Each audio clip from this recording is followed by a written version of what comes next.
Assalamualaikum warahmatullahi wabarakatuh. Kami dari kelompok 1 semester 6 kelas B yang beranggotakan Alfifi Dewi Putri, Anissa Dwi Alfiani, Anissa Nur Fitriani, Bunga Latifah, Cynthia Putri Permatasari, dan Mela Ardianti. Dalam mata kuliah pendalaman materi IPA kali ini, kami akan membahas mengenai sel. Sejak pertama kali ditemukan pada tahun 1665, para ilmuwan telah merumuskan beberapa teori mengenai konsep tentang sel. Di sini kami mengambil ketiga konsep tersebut. Pertama adalah semua makhluk hidup disusun oleh satu sel atau lebih. Kedua, sel merupakan unit kehidupan yang terkecil, dan yang terakhir adalah struktur umum sel. Yang pertama adalah semua makhluk hidup disusun oleh satu sel atau lebih. Artinya, ada makhluk hidup yang hidup dengan satu sel dan ada makhluk hidup yang hidupnya terdiri dari banyak sel. Makhluk hidup yang tubuhnya terdiri dari satu sel dinamakan organisme uniseluler. Sedangkan makhluk hidup yang tubuhnya terdiri dari banyak sel disebut organisme multiseluler. Dimulai dari cacing Cyanorhabditis elegans yang tubuhnya hanya terdiri dari 1000 sel sampai manusia yang tubuhnya terdiri dari 100 triliun sel. Yang kedua adalah sel merupakan unit kehidupan yang terkecil. Artinya, sel digolongkan sebagai benda hidup yang mampu melakukan berbagai aktivitas. Contohnya, ia bisa mengatur lalu lintas berbagai zat, seperti zat makanan dan oksigen, sehingga terciptalah respirasi sel. Nah, energi inilah yang kemudian digunakan untuk berbagai aktivitas seperti saling berkomunikasi, tumbuh, membelah diri, dan berubah. Terakhir, karena merupakan benda hidup, sel juga dapat mengalami kematian. Konsep ketiga adalah struktur umum sel. Walaupun terdapat berbagai macam sel, mereka memiliki 3 komponen yang sama. Yang pertama adalah membran sel, kedua sitoplasma, dan yang terakhir adalah DNA. Setelah persamaan ini, kami akan membahas perbedaan yang secara umum terdapat pada sel. Perbedaan itu adalah, secara umum, segala jenis sel dibagi menjadi 2 kelompok besar, yaitu prokariot dan sel eukariot. Prokariot artinya before nucleus. Sedangkan sel eukariot di sini, atau nama lainnya adalah true nucleus. Jadi perbedaannya terletak pada sel inti yang terdapat pada sel prokariot dan eukariot. Prokariot tidak memiliki dan eukariot memiliki nukleus tersendiri. Ya, selanjutnya sel dibagi menjadi 2 bagian. Yang pertama ada sel prokariot dan yang kedua adalah sel eukariot. Di sini kami akan membahas lebih rinci mengenai sel prokariot terlebih dahulu. Sel prokariot merupakan makhluk hidup yang tidak mempunyai membran inti, sehingga mereka termasuk pada organisme uniseluler yang merupakan makhluk hidup bersel satu. Contohnya adalah bakteri, protozoa, dan ganggang biru. Di sini kami mengambil contoh pada bakteri. Nah, dalam bakteri ini mempunyai organel sebagai berikut. Yang pertama adalah kapsul. Kapsul bakteri di sini merupakan bagian yang paling luar berupa lendir yang berfungsi untuk melindungi sel. Bahan kimia pembangun kapsula adalah polisakarida. Dinding sel terdiri dari berbagai bahan seperti karbohidrat, protein, dan beberapa garam anorganik serta berbagai asam amino. Selanjutnya adalah organel sel dinding sel. Dinding sel di sini berfungsi sebagai pelindung, mengatur pertukaran zat dan reproduksi. Sedangkan membran dalam merupakan bagian penutup yang paling dalam. Dan membran plasma bakteri mengandung enzim oksida dan respirasi. Fungsinya serupa dengan fungsi mitokondria pada sel eukariotik. Selanjutnya adalah membran plasma. Membran plasma sendiri atau membran sel yang sering kita sebut merupakan bagian sel yang paling luar juga, berfungsi untuk melindungi sitoplasma dan sebagai pengatur keluar masuknya zat seperti oksigen, air, dan zat makanan.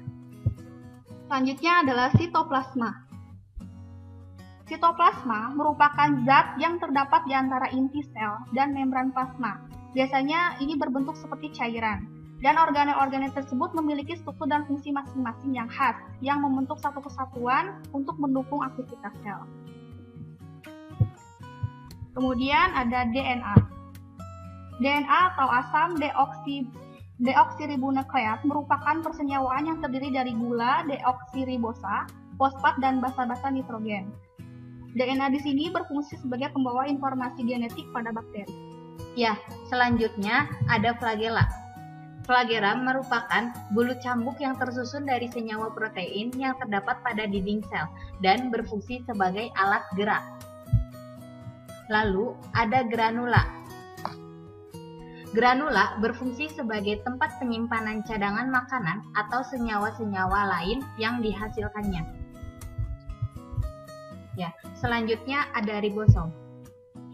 Ribosom merupakan organel-organel kecil yang tersebar dalam sitoplasma dan berfungsi dalam sintesis protein.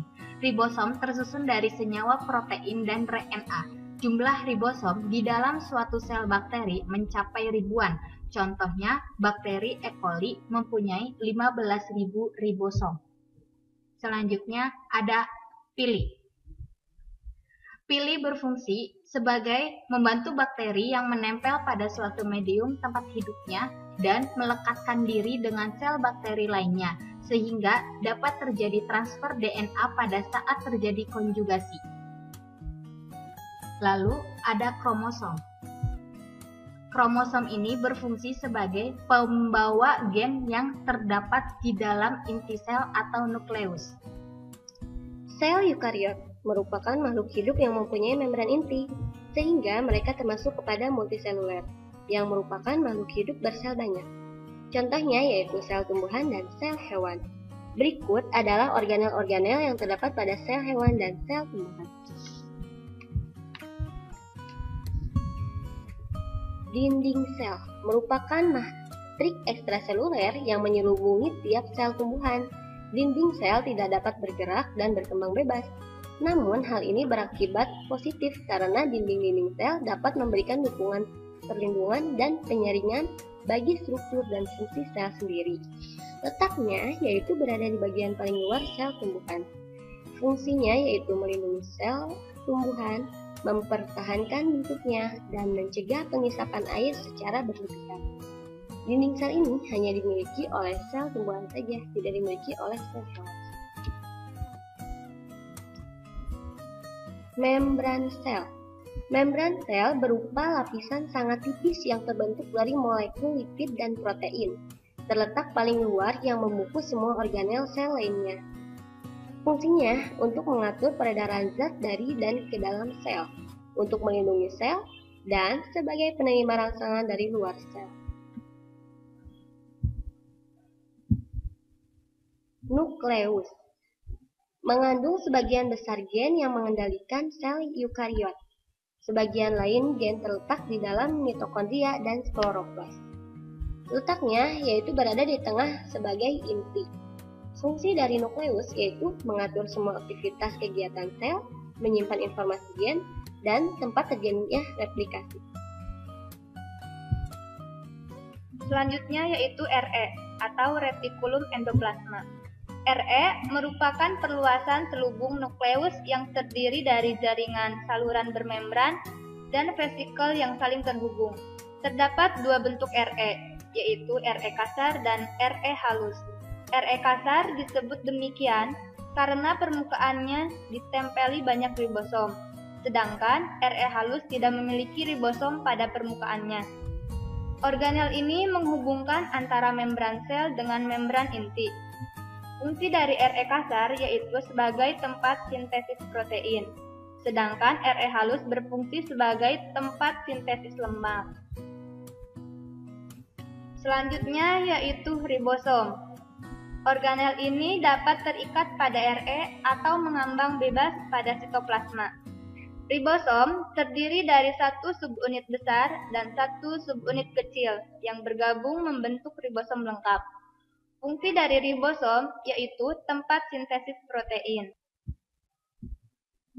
Selanjutnya yaitu badan Golgi. Badan Golgi dinamai menurut nama penemunya, yaitu Camillo Golgi. Tersusun atas setumpuk kantong pipih dari membran yang disebut sisterna. Organel ini biasanya terletak di antara RE dan membran plasma. Adapun fungsi dari badan Golgi yaitu berfungsi dalam proses sekresi lendir, glikoprotein, karbohidrat, lemak atau enzim, serta berfungsi membentuk lisosom. Mitokondria memiliki dua lapis membran bagian dalam berlipat-lipat dan disebut krista. Bagian yang terletak di antara membran krista berisi cairan yang disebut matriks. Organel ini termasuk organel yang besar. Letaknya tersebar di dalam sel. Mitokondria berfungsi sebagai tempat respirasi aerob untuk pembentukan ATP dan sebagai sumber energi sel. Sitoplasma merupakan matriks atau zat seperti gel atau cairan yang ada di dalam sel yang terdiri dari air dan protein material. Letaknya di antara membran plasma dan nukleus. Lisosom merupakan organel yang memiliki membran yang berbentuk kantong kecil. Fungsinya mencerna materi yang diambil secara fagositosis, pembebasan sekret keluar sel, penghancuran organel sel yang sudah rusak. Letaknya tersebar di dalam sel. Kloroplas. Organel ini mengandung klorofil atau pigmen hijau yang menangkap energi cahaya untuk fotosintesis. Organ ini tersebar di dalam sel dan berperan dalam fotosintesis. Sentriol merupakan organel yang berbentuk tabung atau silinder yang terdiri dari tubulin. Terletak di dekat inti sel, yang berfungsi untuk mengembangkan silia atau flagella dan pembelahan sel. Selanjutnya adalah vakuola, merupakan rongga yang terbentuk di dalam sel dan dibatasi membran yang disebut tonoplas. Organel ini terletak di sebelah nukleus dan berfungsi untuk menyimpan cadangan makanan sisa metabolisme. Ya, setelah melihat video pembelajaran mengenai pendalaman materi IPA sel, marilah kita jawab pertanyaan berikut ini. Pertama, apa yang akan terjadi bila jumlah mitokondria dalam sel terlalu sedikit? Kedua, mengapa ukuran vakuola pada sel tumbuhan lebih besar daripada vakuola yang ada pada sel hewan? Bahkan terkadang tidak ditemukan sama sekali. Selamat menjawab.